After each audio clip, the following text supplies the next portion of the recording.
மத வன்முறைகளை கண்டித்து மக்கள் நல கூட்டியக்கம் சார்பில் திருச்சியில் போராட்டம் நடைபெற்றது. இந்த போராட்டத்தில் மதிமுக பொதுச் செயலாளர் வைகோ, இந்திய கம்யூனிஸ்ட் கட்சியின் மாநில செயலாளர் முத்தரசன், மார்க்சிஸ்ட் கம்யூனிஸ்ட் கட்சியின் நாடாளுமன்ற உறுப்பினர் டி.கே. ரங்கராஜன், விடுதலை சிறுத்தைகள் கட்சியின் தலைவர் திருமாவளவன் உள்ளிட்டோர் கலந்து கொண்டனர்.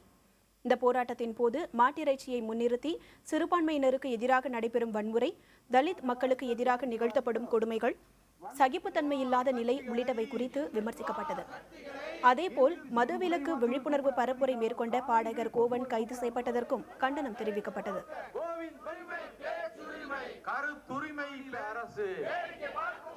ஒரு பாடகன் மக்கள் நலனுக்காக மக்களிடத்திலே கருத்து கொண்டு போகின்ற தெரு பாடகன் தமிழர்களின் புராதனமான ஒரு கலையை கொண்டு, இசை கலையை கொண்டு பறையடித்து அவர்கள் மக்களிடத்திலே கருத்துக்களை கொண்டு போகக்கூடிய அருமை தம்பி சிவதாஸ் என்கின்ற கோவனை விடியற்காலை 2:30 மணிக்கு கைது செய்து உடை மாற்றுவதற்கு கூட அனுமதிக்காமல், காலணிகளை பொருத்துவதற்கு கூட அனுமதிக்காமல் இரவோடு இரவாக கைது செய்து கொண்டு போக வேண்டிய அவசியம் என்ன?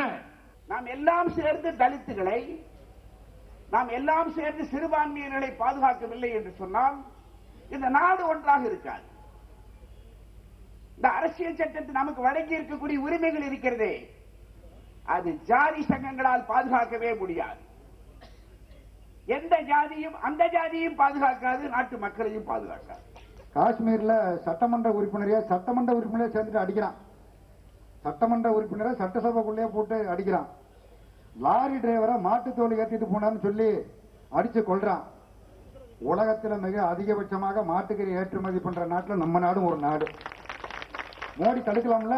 சிறுபான்மை மக்களுக்கு எதிராகவும் தலித் மக்களுக்கு எதிராகவும் வன்முறைகளை தூண்டிவிட்டு அதிலே குளிர்காய நினைப்பதுதான் சங் பரிவார் கும்பலின் அரசியல் உத்தி. அதைத்தான் இங்கே நாம் கண்டிக்கிறோம். ஒரு கட்டத்திலே பசுக்கறியை சாப்பிடக்கூடாது என்று சொன்னவர்கள் இப்போது ஒட்டுமொத்தத்திலே மாட்டிறைச்சியை சாப்பிடக்கூடாது என்று, எந்த மாட்டுக்கறியையும் சாப்பிடக்கூடாது என்று சொல்லுகிறார்கள். மற்ற உயிரினங்களை கொல்லுவதை பற்றியோ வதை செய்வதை பற்றியோ அவர்களுக்கு கவலை இல்லை.